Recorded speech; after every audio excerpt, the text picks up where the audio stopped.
outra vez em casa. O que vale é que o Intermarché continua com os preços baixinhos. Querem alguma coisa? Traz café. Cereais. Mas se é mais barato, traz-me tudo. É poupar que a gente se entende. Queijo em barra Edamés a 4,99€ o quilo. Siga-nos nas nossas redes sociais e em intermarché.pt. Intermarché, juntos pelo melhor e mais barato. Tu não me enganes, que esse aqui é mais barato.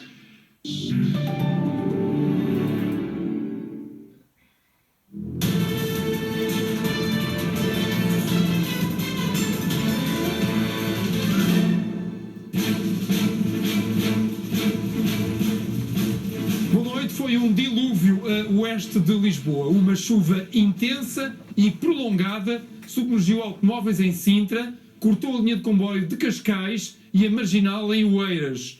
Os bombeiros foram chamados a acudir para situações de inundação.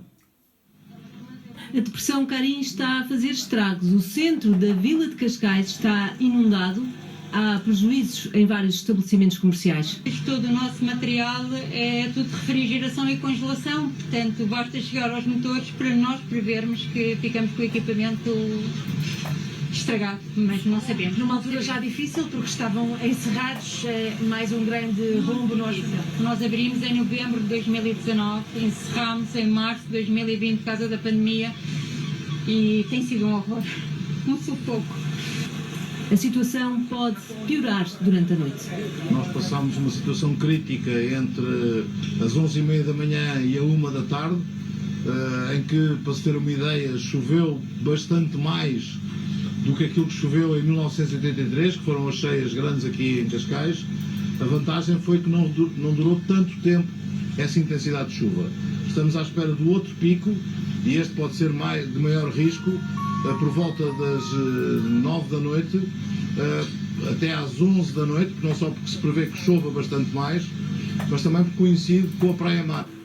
A queda de uma árvore de grande porte obrigou a interromper a linha ferroviária de Cascais, entre Cascais e São Pedro do Estoril.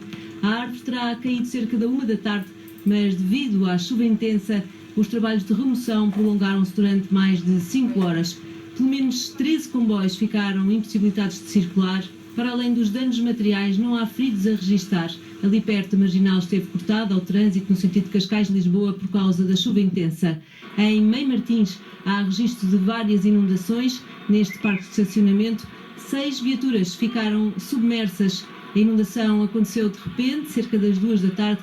Apenas o proprietário de um dos carros ainda o conseguiu retirar. Tivemos várias ocorrências ao longo de todo o concelho e, portanto, com gravidade desta, mais uma ou outra, mas que rapidamente conseguimos intervir e conseguimos resolver os problemas. A Autoridade Nacional de Emergência e Proteção Civil alerta para a possibilidade de cheias relâmpago. Prevê-se que possa haver ocorrência de cheias relâmpago, portanto muito rápidas e em zonas urbanas que façam inundações rápidas, que as pessoas não tenham hipótese de se movimentar e fugir delas. Lisboa e Setúbal estão em alerta laranja até às 9 da noite. A norte, no Porto, a Proteção Civil tenta prevenir o pior com a limpeza das caixas de águas pluviais. Na Foz é visível a forte ondulação, mas sem ocorrências graves para já. Toda a zona marginal da Foz do Rio Douro está interdita ao trânsito automóvel e pedonal. Há centenas de pequenas ocorrências em todo o país, como quedas de árvore e deslizamentos de terras. O alerta de mau tempo mantém-se no nível amarelo em todo o país até à 1 da tarde de domingo. Ligação em direto ao centro de Cascais, onde está Soraya Ramos. Boa noite, Soraya. Os efeitos ainda são visíveis aí na cidade?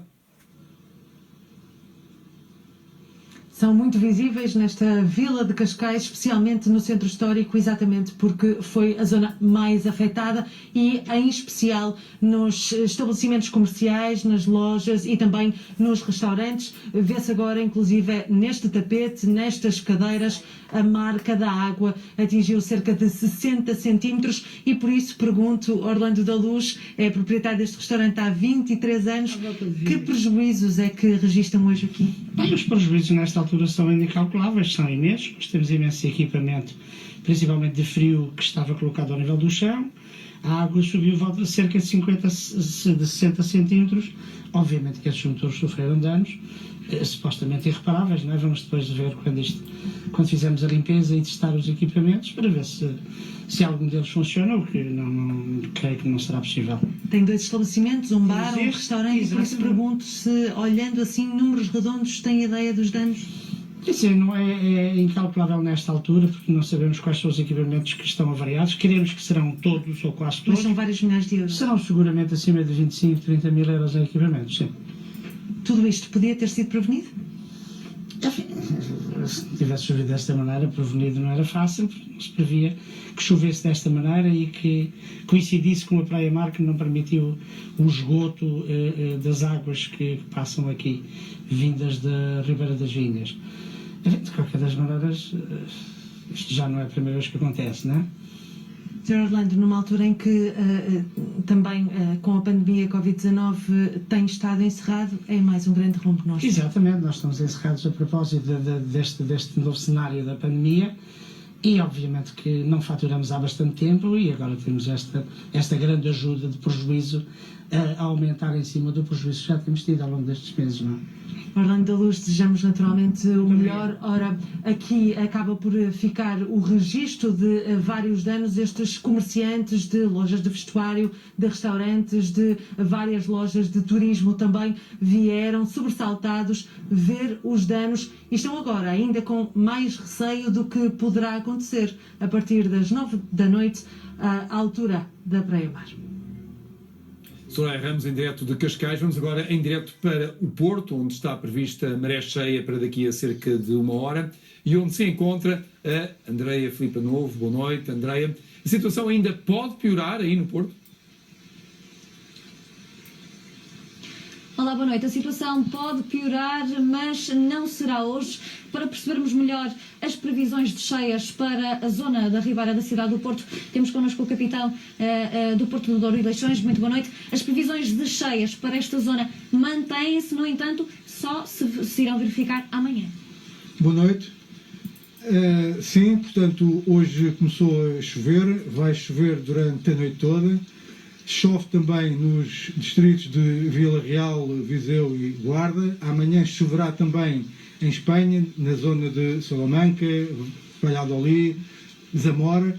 Portanto, nós estamos a monitorizar a situação. Hoje não há repercussões ainda, pese embora o nível do rio já tenha aumentado um pouco, mas isto é um fenómeno que demora tempo a produzir efeito e, portanto, vamos estar mais atentos à praia-mar de amanhã à noite para ver se já poderá ocorrer alguma situação mais preocupante amanhã à noite. Afetará apenas aqui a zona da Ribeira? Não chegará a Miragaia ou é possível que afete também essa zona? Durante o dia da manhã vamos fazer a nossa análise, vamos ver as cotas das albufeiras, vamos monitorizar as descargas das barragens e só nessa altura poderemos ter uma ideia onde é que o nível do rio poderá chegar aqui na Foz. Neste momento, e a manterem-se as previsões, eu julgo que a situação que poderemos vir a ter não será muito diferente daquela que tivemos há cerca de 15 dias, não estando descartada que possa chegar a Miragaia, mas, como lhe disse, só durante o dia da manhã teremos uma ideia mais concreta. Muito bem, muito obrigada. Então, esta previsão de que a acontecerem cheias, essas só se verificarão no dia de amanhã, a partir das 10h30 da noite ou 11 horas, altura em que se dá a praia-mar. De referir também que a Avenida Dom Carlos I, na Foz do Douro, está cortada ao trânsito, uma vez que o aviso para a agitação marítima está em laranja, o que quer dizer que estão previstas ondas que podem atingir os 10 metros de altura. A Proteção Civil Municipal aconselha, por isso, a que ninguém se aproxime da zona costeira. Andreia Filipa Novo, em direto do Porto. Dois sindicatos adiaram a votação do acordo na TAP e o governo anunciou que vai avançar para o regime sucedâneo.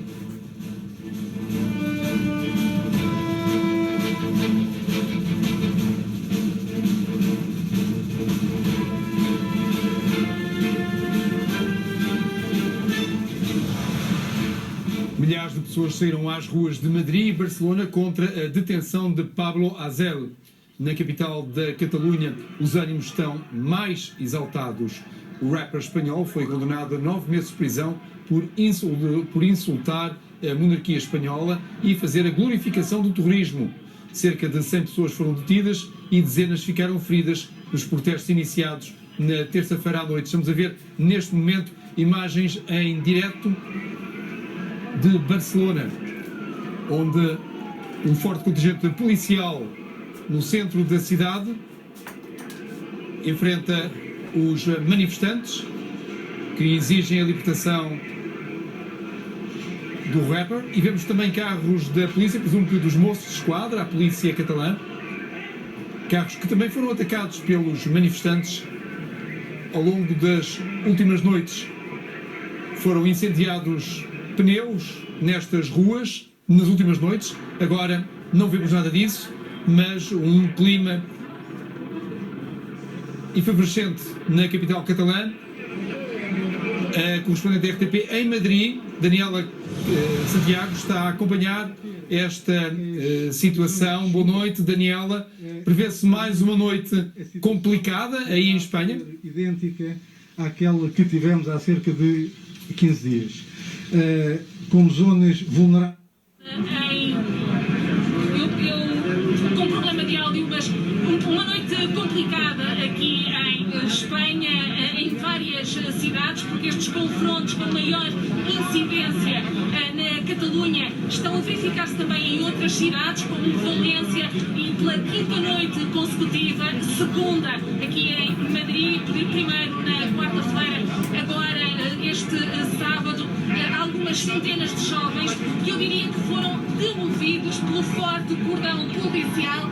Eu peço ao Hernan para me acompanhar e mostrar o aparato policial montado aqui no centro de Madrid. Ora, se na quarta-feira os jovens se uniram e juntaram, concentraram na Porta do Sol, hoje foi aqui na Plaza Callao, muito perto da Porta do Sol, mas há duas esquadras aqui nestas ruas e há polícias espalhados por todas estas ruas para evitar que aconteça o que acontece em Barcelona, que normalmente quando começam a dispersar vão incendiar em outras ruas, outros acessos, e aqui em Madrid há 200 polícias municipais que se juntaram à Polícia Nacional e aos antidistúrbios que estão aqui a, no fundo, concentrar estes jovens nesta concentração que não estava autorizada, tentam demover outros a reunir-se e até agora tudo tem sido pacífico, ao contrário do que se passa em Barcelona. Mas o que é isto? O que é que está a acontecer de facto aqui em Espanha? Poderia explicar-se por várias razões. Pablo Hasél é um reincidente. Pablo Hasél é um rapper que já tinha sido condenado 3 vezes e que os juízes tinham optado por não enviar para a prisão, por pedir para rebentarem, e estou aqui a utilizar expressões do jovem, para rebentarem a cabeça com um tiro ou para explodirem o carro de determinados políticos do País Basco, num país que nós sabemos que ainda não conseguiu curar as feridas da ETA. Ora, a lei espanhola prevê que há esse crime, esse delito por enaltecer o terrorismo, e foi por isso que Pablo Hasél foi condenado, tal como por injúrias à monarquia, outro crime que existe na lei espanhola, também por desobediência às autoridades e também por ameaçar uma testemunha. Ora, a terceira vez os juízes decidiram mandar Pablo Hasél para a prisão, cumprir estes 9 meses de prisão e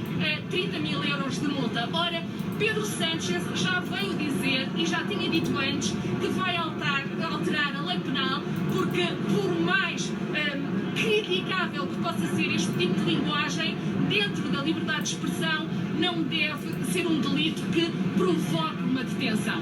Mas, apesar do governo PSOE, Podemos querer alterar essa legislação, a contestação continua e aqui juntam-se jovens que pedem a liberdade de expressão, jovens que estão descontentes com a situação socioeconómica de crise que o país enfrenta, com a desilusão com os políticos e também com grupos anarquistas que estão a chegar ao país. Há grupos que vieram de Itália, que terão chegado hoje a Barcelona apenas para pilhar e destruir.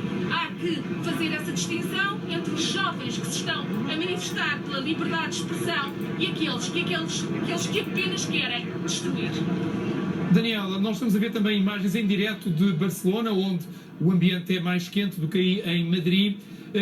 Até que ponto é que estes protestos estão também a associar-se à questão nacionalista catalã?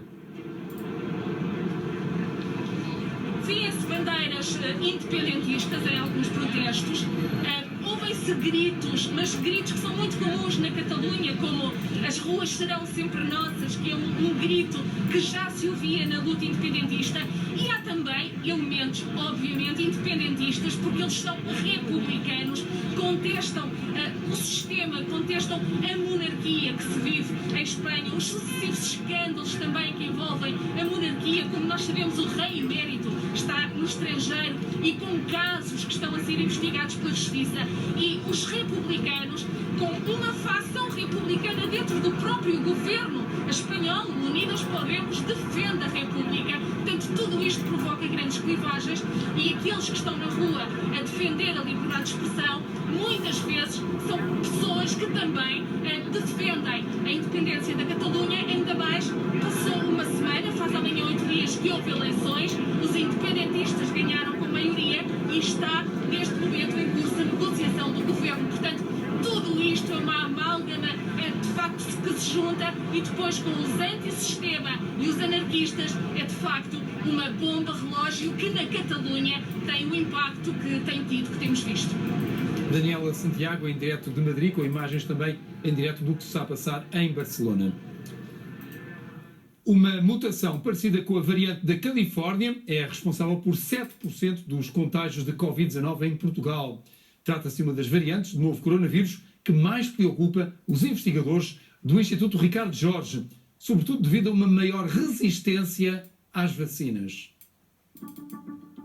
Os cientistas sabem que há muitas variantes do coronavírus a circular em Portugal. Ainda assim, a análise das últimas amostras trouxe surpresas aos investigadores do Instituto Ricardo Jorge. A frequência da variante californiana. Estamos a falar de muitos casos. Nós tínhamos detectado em novembro apenas 3 casos. Quando fizemos esta amostragem nacional em janeiro, fomos surpreendidos porque foi detectada com cerca de 7% das amostras e logo em 32 concelhos. Portanto, é uma variante que nós estamos a monitorizar com muito cuidado. Os casos encontrados em Portugal têm características genéticas parecidas com a variante que circula na Califórnia, Estados Unidos. A mutação foi sinalizada no verão passado. Uma das características é a maior resistência. Em alguns estudos em que tentavam encontrar mutações do vírus que pudessem, de facto, estar associadas à resistência ao sistema imunitário, aos anticorpos, e essa surgiu logo como uma das potenciais mutações que podiam ter esse efeito. E de facto, agora veio-se a confirmar. Depois da variante britânica, presente em 48% das infecções em Portugal, é esta a variante com mais frequência, muito acima dos residuais 4 casos da variante sul-africana. Nós tentamos reservar o nome variante para aquelas que conhecemos e que possam ter um impacto biológico no vírus ou um impacto mais epidemiológico mais interessante e que merece maior controle pelas autoridades de saúde. No Instituto Ricardo Jorge estão já a fazer a análise genética de amostras que chegaram em fevereiro, centenas vindas de todo o país.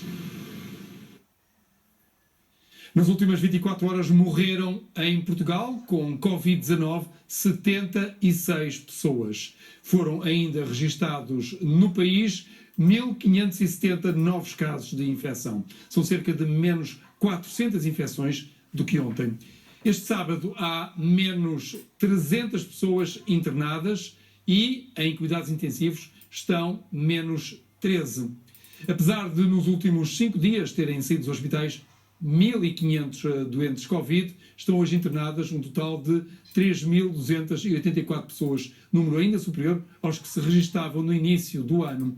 Portugal tem neste momento 83.526 casos ativos do novo coronavírus. Este número desce há 20 dias e é o valor mais baixo desde o dia 5 de janeiro, sendo que atingiu o pico a 31 de janeiro com 181 mil casos ativos, agora 83 mil casos ativos.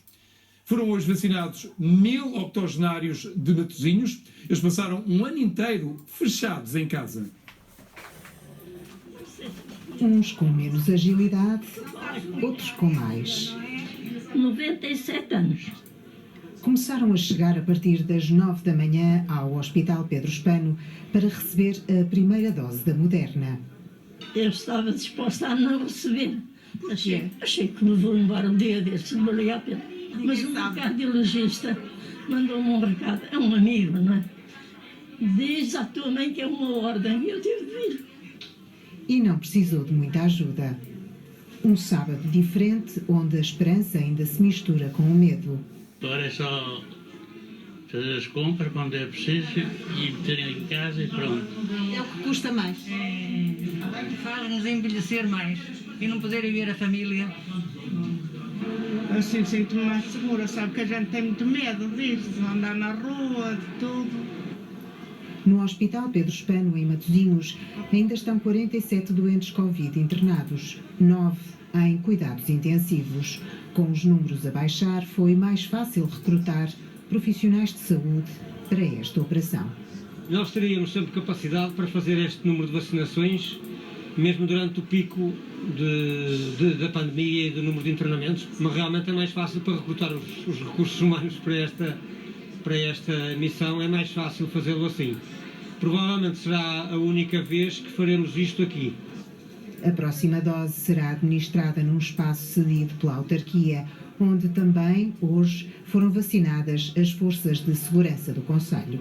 Está a ser dada sequência à vacinação dos bombeiros que se iniciou na semana passada, cerca de 60, que se somam mais 50 guardas nacionais republicanos e cerca de 170 polícias da Polícia de Segurança Pública. São cerca de 300 que esperamos hoje no centro de vacinação de Matosinhos poder garantir a primeira dose de vacinação. Está dada a primeira dose a mais de 1.000 idosos, uma pequena conquista para quem já esperou demais. É uma guerra sem armas, não é? Agora já há. Já, graças a Deus. A Judiciária já estava a investigar o avião no qual João Loureiro e outros passageiros iriam viajar do Brasil para Portugal.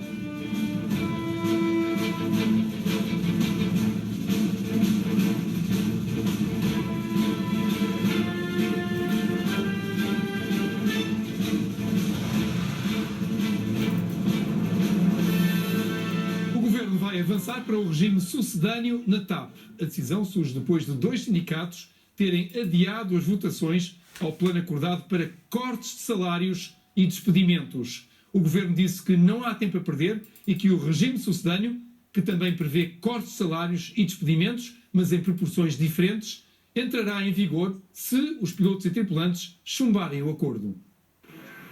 Pilotos e tripulantes adiaram a votação do acordo alcançado com o Conselho de Administração para evitar despedimentos. O Governo, no comunicado, diz que os prazos estão a esgotar-se. Não há novas negociações em curso, nem haverá depois. A TAP não pode esperar, nem o país dará mais oportunidades à TAP.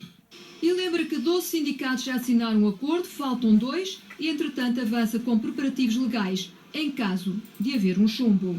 A TAP vai dar início na próxima segunda-feira, dia 22 de fevereiro, ao processo de registro do regime sucedâneo, para que este possa ser publicado até ao dia 28 de fevereiro e entrar em vigor a partir de 1 de março, como medida preventiva. Mas o que é o regime sucedâneo?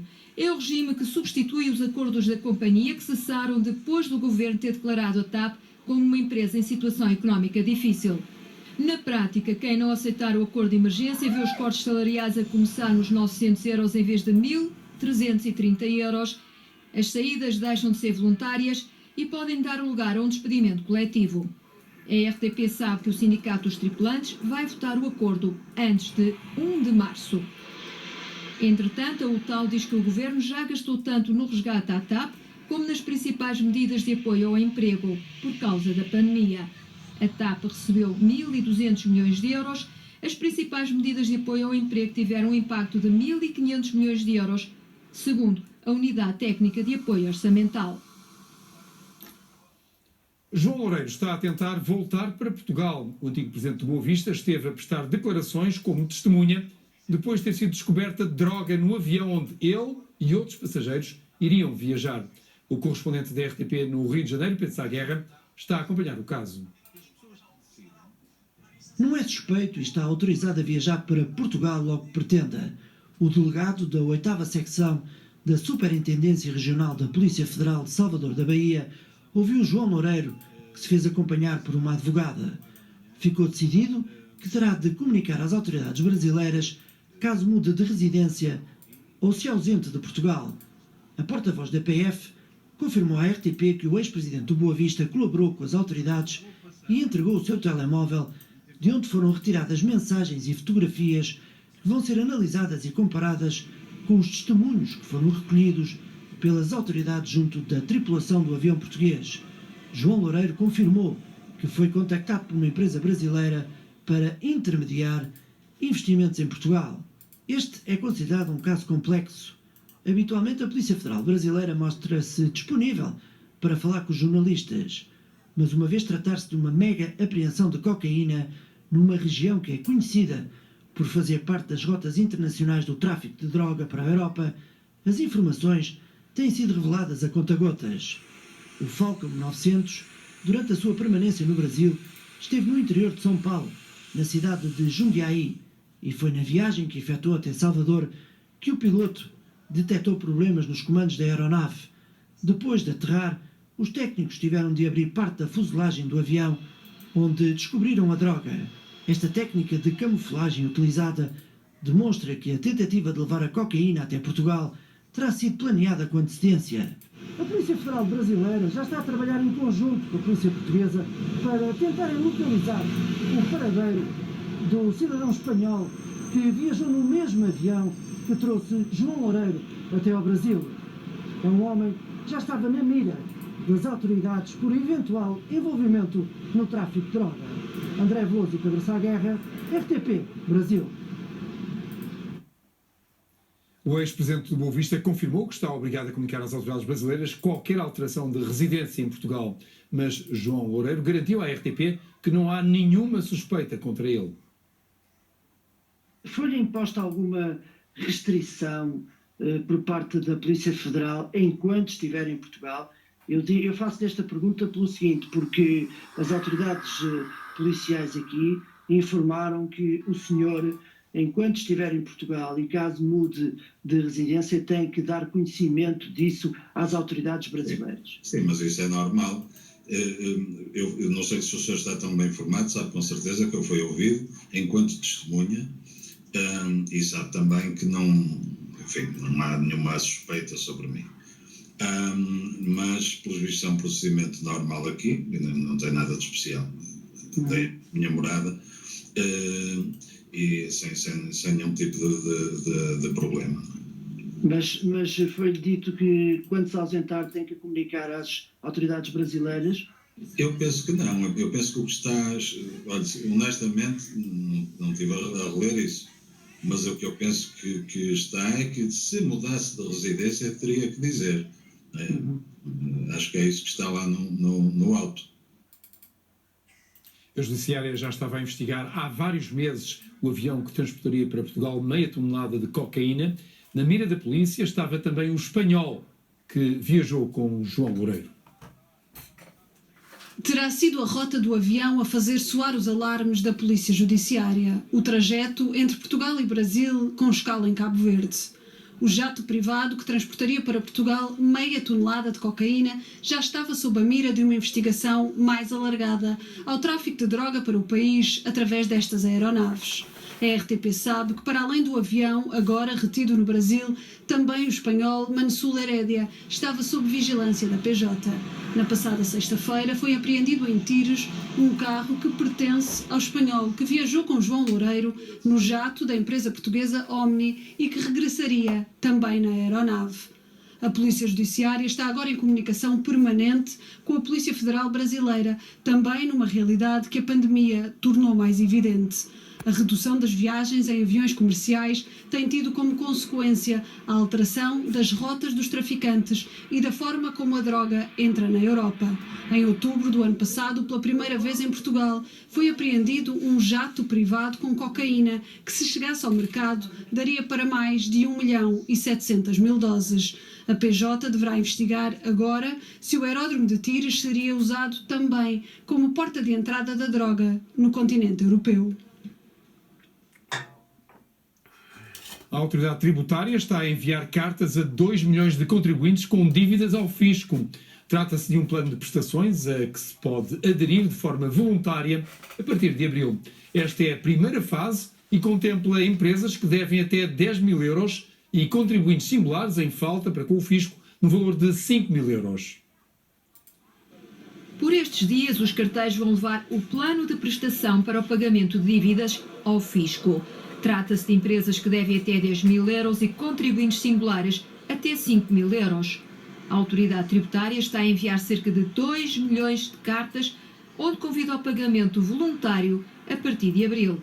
A partir de abril é quando é devida a primeira prestação. Se pagarem a primeira prestação, isso significará que aderiram voluntariamente a esse plano prestacional e continuam a fazer o seu plano prestacional. Se entenderem que não querem aderir a esse plano prestacional, rasgam a carta, não fazem o pagamento, mas depois, naturalmente, existe todo o processo de cobrança coerciva. Numa entrevista à TSF, o secretário de Estado dos Assuntos Fiscais anunciou ainda o alargamento do IRS automático a mais 250 mil pessoas. Trabalhadores independentes que estejam no regime simplificado e que passem recibos eletrónicos no portal das finanças, como advogados ou artistas. Este alargamento dá mais de 250 mil pessoas, estamos a falar de cerca de 3,6 milhões de pessoas que passam o universo potencial. Teletrabalho, ensino à distância e compras online. Por enquanto, António Mendonça afasta as deduções de despesa nas compras de tablets, computadores ou internet no IRS. As regras do IRS não podem mudar ao sabor do momento. Tem que ser regras que têm que ser ponderadas e pensadas. Teria que ser feita no âmbito do Orçamento do Estado, por exemplo? É seguramente um momento em que é mais oportuno, porque é onde se perspectiva qual é a receita do ano seguinte, qual é a despesa e em que se pode acomodar esse tipo de decisões. O secretário de Estado dos Assuntos Fiscais admite que o novo confinamento vai obrigar a rever a previsão de receita fiscal para este ano. As contas ainda não estão feitas, mas já se sabe que os cofres do Estado não vão receber o mesmo de anos anteriores à pandemia. É esta noite a primeira semifinal do Festival da Canção. Ligação em direto ao palco, já a seguir.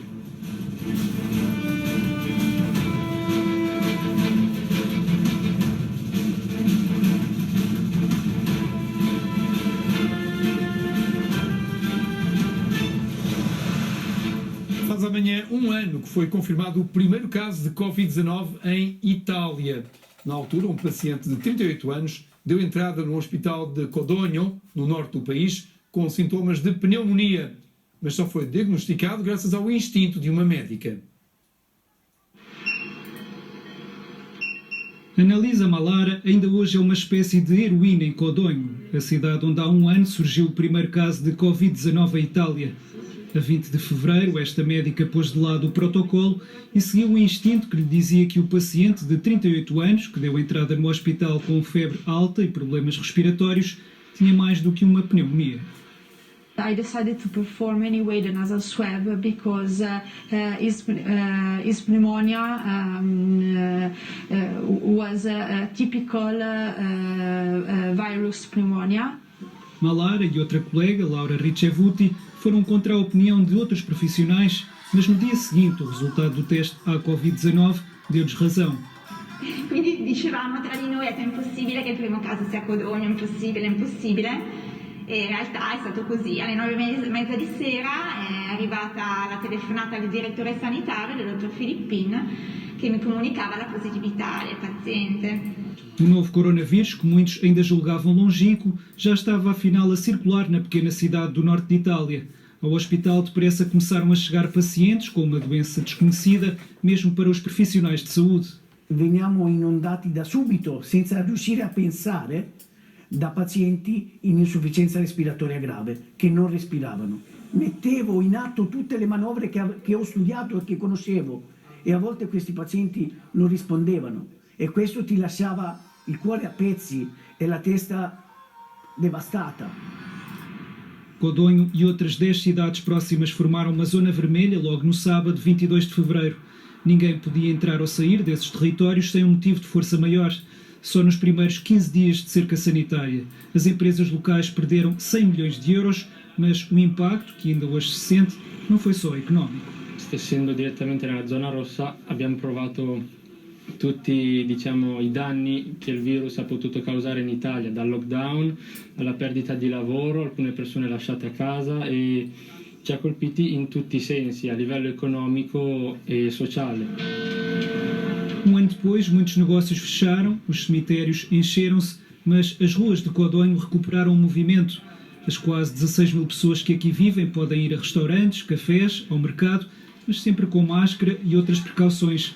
A vida como a conheciam é que nunca mais foi a mesma. Ma guardi, è diventata una vita, penso, piatta per tutti e brutta per tutti, perché con tutte queste chiusure il paese ha sempre più paura del virus, diciamo, quindi è cambiato, sembriamo dei carcerati. Desde aquele dia 21 de fevereiro de 2020 já morreram quase 95 mil pessoas por Covid-19 em Itália, o segundo país da Europa com maior mortalidade associada ao novo coronavírus. A Rússia registrou uma terceira vacina contra a Covid-19. A Covivac foi desenvolvida pelo Centro Chumakov a partir de amostras do novo coronavírus inativado, o que pode criar uma resposta imunitária mais abrangente, incluindo contra variantes do SARS-CoV-2. A vacina será administrada em 2 doses, separadas por 14 dias, e pode ser conservada em frigoríficos convencionais, mas ainda não entrou na última fase de ensaios clínicos. A primeira vacina aprovada pela Rússia foi a Sputnik V, que já foi administrada a 2 milhões de pessoas. A segunda, a Epivac Corona, também vai começar brevemente a ser utilizada no país. Alexei Navalny vai passar 2 anos e meio na prisão. O Tribunal de Moscovo manteve a sentença da instância inferior. O Tribunal Municipal de Moscovo condenou Alexei Navalny a 2 anos e meio de prisão por um crime económico que lhe tinha sido incriminado há 6 anos e a uma multa no valor equivalente a 10 mil euros por queixa de difamação apresentada por um antigo combatente. A defesa conseguiu apenas fazer com que da pena fossem subtraídos 1 mês e meio passados por Navalny em prisão domiciliária. Desde que foi condenado em 2014, sob acusação de fraude, Navalny tinha que cumprir a pena suspensa, comparecendo presencialmente perante a justiça russa. Quando foi envenenado a 20 de agosto passado, Navalny passou 3 meses num hospital em Berlim. A Procuradoria justifica que violou o regime probatório. Но еще до 20 августа 2020 года Алексей Анатольевич 7 раз нарушил условия испытательного срока, которые были ему установлены. Это было ожидаемо.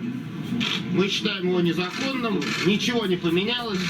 Все те же доводы, которые были в суде первой инстанции. Европейский суд посчитал, что действительно есть угроза жизни Алексею, находящемуся в тюрьме.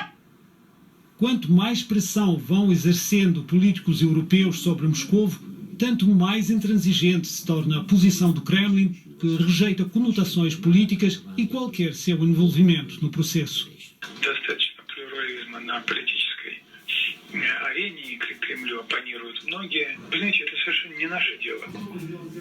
Mais uma vez, Moscovo deixa entender que qualquer assunto interno não pode ser moeda de troca nas relações com o estrangeiro. Comentadores constatam a evidência crescente com a qual o governo de Putin está a optar por um modelo autoritário semelhante ao venezuelano ou bielorrusso. Evgeny Moraes, RTP, Moscou. Protestos em Myanmar fizeram pelo menos 2 mortos e 20 feridos. Os protestos decorreram em Mandalay, a segunda maior cidade do país. A polícia abriu fogo para dispersar milhares de pessoas que exigiam a libertação da primeira-ministra deposta, Aung San Suu Kyi, e do presidente Min Aung. Apesar da junta militar ter proibido manifestações no país, milhares de pessoas aderiram aos protestos nas principais cidades da antiga Birmânia. Manifestantes usaram fisgas para apedrejar polícias em Mandalay e os polícias ripostaram com tiros e gás lacrimogéneo contra a multidão.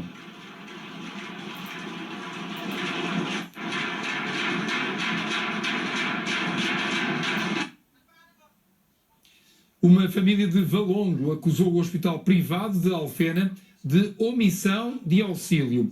Em causa está a queda de uma mulher numas escadas rolantes do hospital. A família disse que nem sequer lhe foram prestados os primeiros socorros. Eles, a falta de consciência, aquelas pessoas. Os dias da família Teixeira têm sido passados entre a indignação e a revolta. Mas ela fez os primeiros socorros dentro da ambulância. Caiu das escadas dentro do hospital, na escada rolante que vem do primeiro piso ao chão do hospital. Falo mais da parte da omissão de auxílio. Para mim isso é que é muito grave. Estamos dentro de um hospital privado que dizem ter tudo o que é necessário para uma urgência. Estamos a falar de um acidente que foi grave, que ela bateu com a cabeça, os maiores ferimentos foram na cabeça e não socorreram. A omissão de auxílio acusa a família de Fernanda, que caiu nas escadas rolantes dentro do hospital privado de Alfena. A mulher acabou por ser transportada para o Hospital de São João, no Porto, porque, de acordo com a família, não lhe foram prestados os primeiros socorros, mas sim pedidos 300 € se quisesse ali suturar os ferimentos. E eu disse, acho que iam acionar o seguro. Não, mas não vamos acionar. Pronto, ok, está bem. E logo de seguida perguntei, e então como é que vai ser o tratamento para a minha esposa? Ela provavelmente vai ter que ser suturada. A sua esposa, se quiser ser suturada, nós suturamos, só que o senhor tem que pagar 300 €. Não me falaram em nenhuma franquia, nem em nenhuma calção, não me falaram em nada. E eu disse 300 €, e se quiser fazer exames, vai ter que pagar outro tanto, ou mais.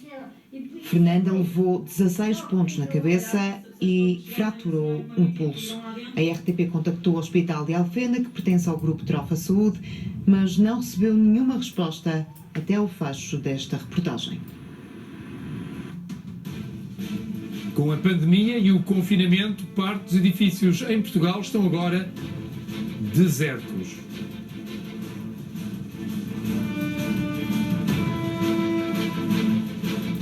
Jorge Jesus disse que ainda acredita na conquista do título pelo Benfica.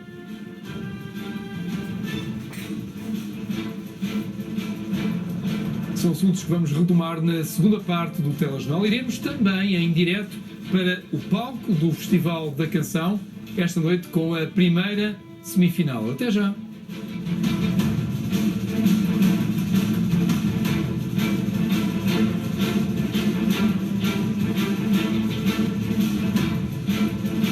Nas matas, a catar molhos às costas, por meio de gestas, por meio de silvas, por meio de tudo, às vezes, que acontece. E depois a rachar a madeira. Quando a gente racha em bruto, é o que custa mais. Agora aqui já é com cogumelo.